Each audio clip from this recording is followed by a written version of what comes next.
Bine v-am găsit, dragii mei din Zodia Săgetător, oriunde v-ați afla. Bine ați venit tuturor pe canalul meu, Tarot Flor de Loto. Numele meu este Nina, pentru cei care nu mă cunosc, și ca de obicei mă bucur să vă am alături la fiecare lectură. Atât pe dragii mei abonați, cum de asemenea și pe cei care poate sunteți pentru prima oară aici pe canal. Azi voi face, așa cum v-am obișnuit, o lectură atemporală, fără limită de timp, o lectură pe care voi să o puteți urmări oricând doriți sau atunci când apare în viața voastră. Desigur, dragilor, un aspect important de care va trebui să țineți cont, și anume faptul că voi vă construiți propriul viitor, așa că vă rog din suflet să luați decât acele mesaje care rezonează cu voi, iar restul lăsați-le să zboare în univers, pentru că sigur sunt pentru alte persoane, alte energii care într-o mai mică sau mai mare măsură au o legătură cu Zodia Săgetător. Desigur, dacă nu veți rezona cu această lectură, nu face nimic, puteți viziona celelalte zodii care pot reprezenta pentru voi poate ascendentul sau oricare altă planetă importantă sau aspect astral important pentru voi din harta voastră natală. Cum de asemenea puteți intra pe lista Tarot 2025 de pe canalul meu, unde veți găsi alte lecturi de asemenea atemporale pentru Zodia Săgetător. Așa că, dragilor, toți cei care aveți Soare, Lună, Venus, ascendentul în Zodia Săgetător, atunci această lectură este de asemenea și pentru voi. Așa că zic să începem și să vedem care este situația în acest moment pentru dragii mei din Săgetător și să vedem ce ne spune acest minunat oracol de zodii. Haideți să vedem ce avem noi aici. Din câte văd, se repetă cifra 8. Cifra 8 care vorbește despre putere, despre ambiție, despre o ordine cosmică, despre karmă, despre destin, despre liberul arbitru și de asemenea despre schimbări foarte importante pentru voi, dragilor, în următoarea perioadă de când voi urmăriți această lectură. Avem cred că s-ar traduce acel ac cu care se prind peștii, da?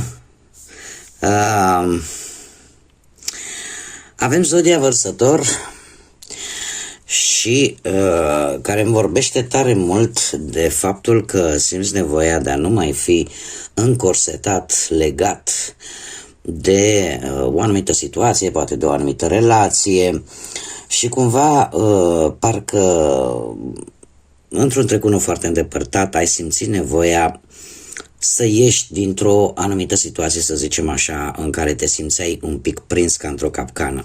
Unii dintre voi e posibil să vă fi simțit un pic vulnerabili și alții, din contră, e posibil să fi fost tentați să acceptați o anumită situație foarte, foarte tentantă. În același timp, această carte îmi vorbește de un început promițător pentru unii dintre voi, indiferent de ce domeniu vorbim, da, aceste cărți reprezintă partea generală, da, a lecturii. Așa că totul se poate întâmpla pe orice aspect al vieții, fie el financiar, sentimental sau profesional.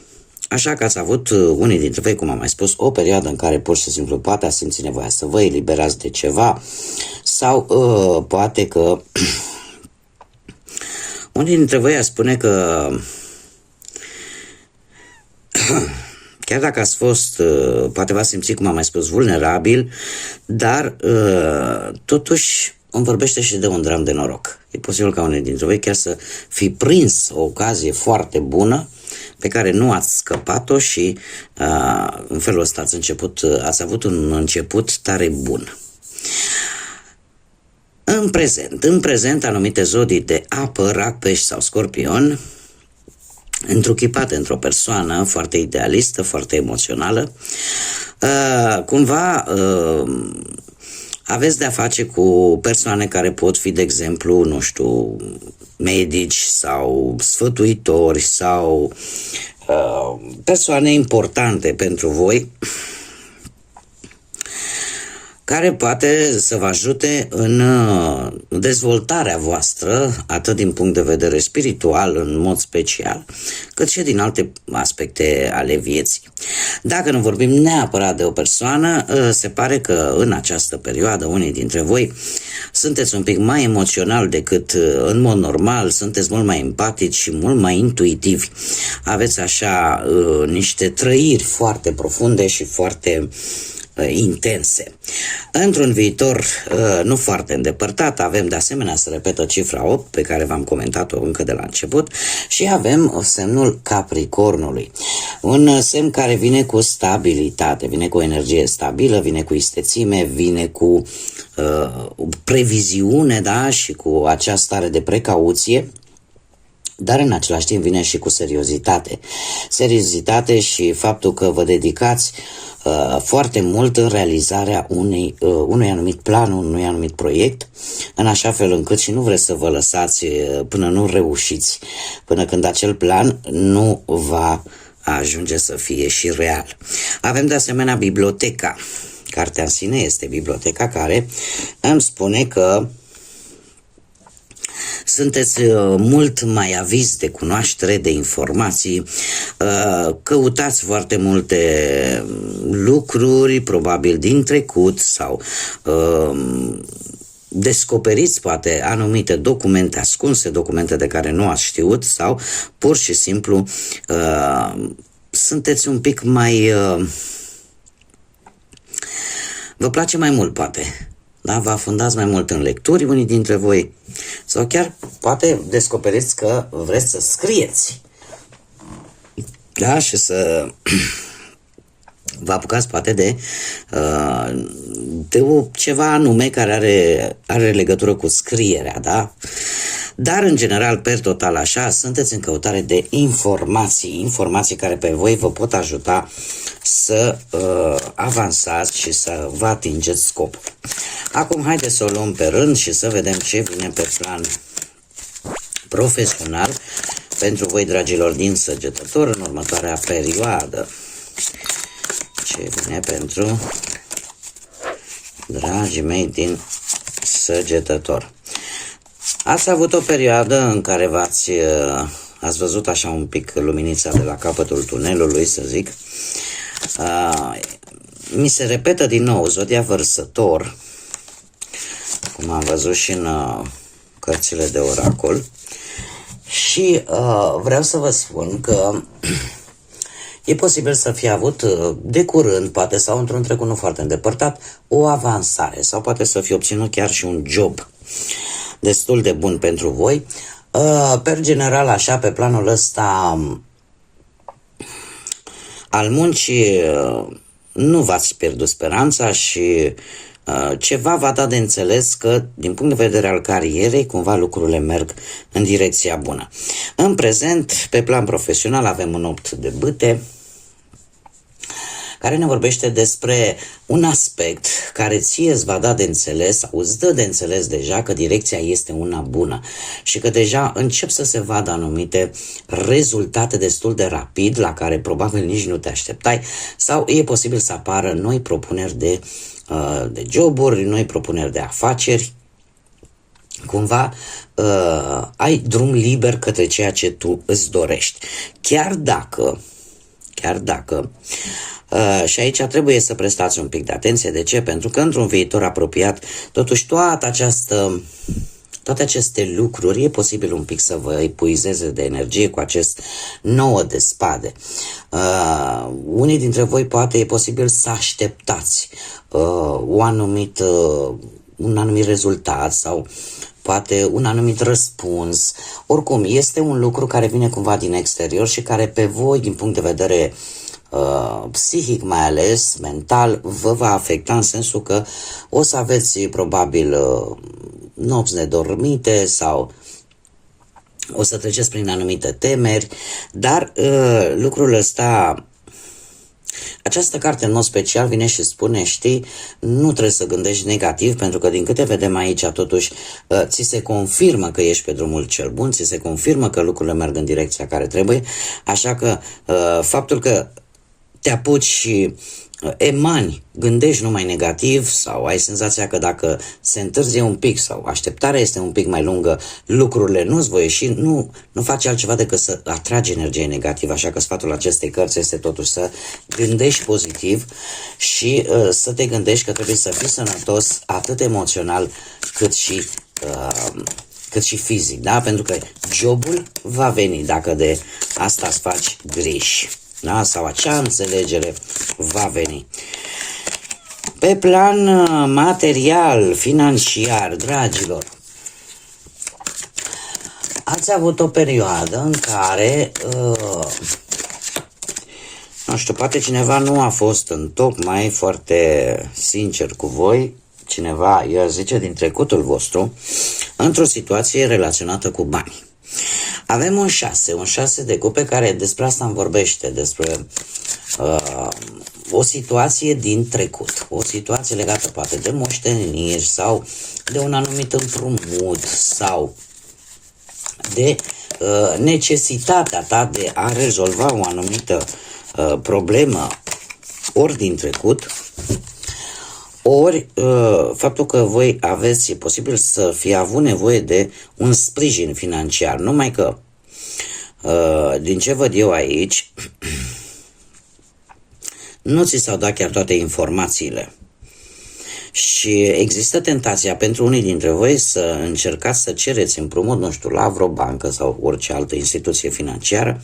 Totuși această carte îmi spune că ar trebui totuși mai întâi de toate să încercați să obțineți acest împrumut la persoane pe care voi le cunoașteți de foarte, foarte, foarte multă vreme. Să vedeți dacă cumva să încercați cel puțin această variantă înainte de a apela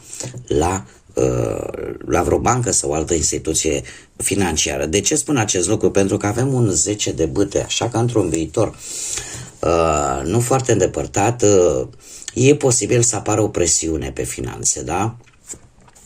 Și ți se cere o organizare destul de mare, un echilibru, cum de asemenea e posibil să apară ori cheltuieli, ori o supraîncărcare, cel puțin din punctul ăsta de vedere financiar, să apară această supraîncărcare.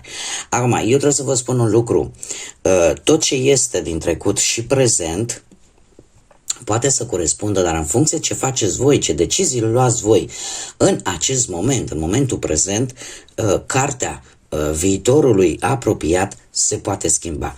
Tocmai de aceea această carte vine și cu această sugestie înainte de a te pune, a cere un credit la o bancă, la orice altă instituție financiară, bine ar fi să încerci totuși cu legăturile pe care tu le ai cu persoane pe care le cunoști de foarte, foarte multă vreme, de foarte mulți ani.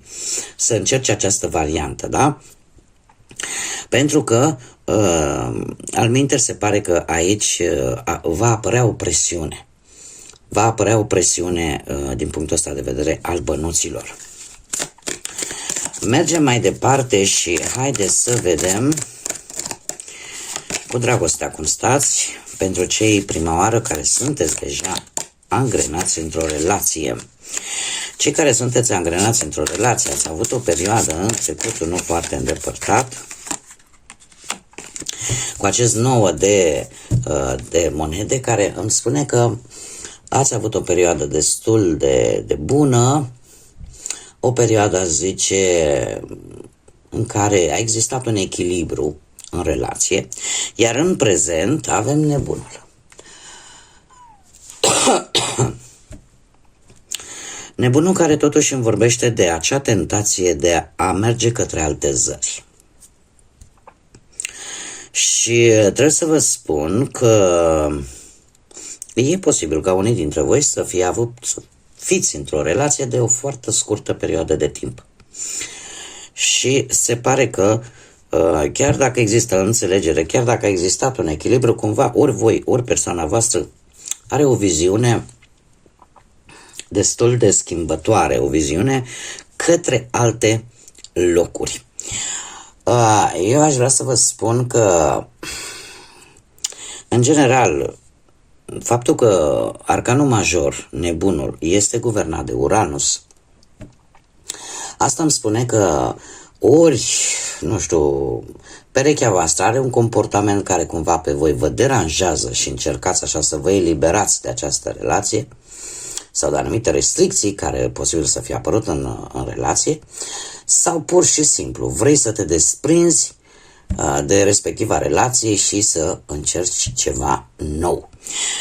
Ce trebuie să știți că într-un viitor foarte apropiat această decizie a voastră va avea un impact. De ce? Avem roata destinului, roata norocului, care îmi spune că schimbările vor fi, schimbări vor veni în ceea ce privește relația voastră. Acum este un, cum să spună, dacă nu găsiți acel punct comun de rezolvare, dacă nu veți găsi acea comunicare clară în relație, atunci această roată îți spune că lucrurile se vor schimba indiferent cum. Dar depinde foarte mult atât de voi cât și de perechea voastră în ce modalitate se vor schimba, dar schimbarea va veni indiferent cum. Roata norocului ne vorbește de karmă, ne vorbește de destin și de o schimbare semnificativă foarte rapidă. Da? În care cumva aș spune că nu prea dețineți foarte tare voi controlul sau numai voi controlul. Aici depinde foarte mult și de celălalt. Acum, pentru cei care sunteți singurei, dragilor, în viața amoroasă, sentimentală, cei care sunteți singuri, poate în urma unui divorț, unei despărțiri, a unei separări, sau poate în urma, din păcate, a văduviei, sau poate nu ați reușit să vă găsiți jumătate până în acest moment, trebuie să vă spun că ați avut o perioadă în trecut în care, cumva, a apărut totuși cineva important în viața voastră. E posibil să fi fost, nu e obligatoriu, dar e posibil să fi fost dintr-o zodie de foc, berbec, leu, săgetător. În prezent aș spune că are respectiva persoană vis-a-vis de voi, are anumite sentimente de protecție, de grijă, da? Este o persoană care, în general, nu este frică de provocări noi și care, trebuie să vă spun că vede în viitor, da? Vede relația sau viitoarea relație pe termen lung. E posibil să fie o persoană destul de cunoscută, aș spune, de către, sau să se facă cunoscută foarte ușor și care, conjunctura probabil în care poate unii dintre voi, da, poate nu toți, dar unii dintre voi e posibil să vă fi cunoscut, este că te-a ajutat cumva să rezolvi o anumită problemă. Acum, avem magicianul care pentru următoarea perioadă, pentru acest un viitor foarte apropiat, mie îmi spune că veți avea, cum să spun eu,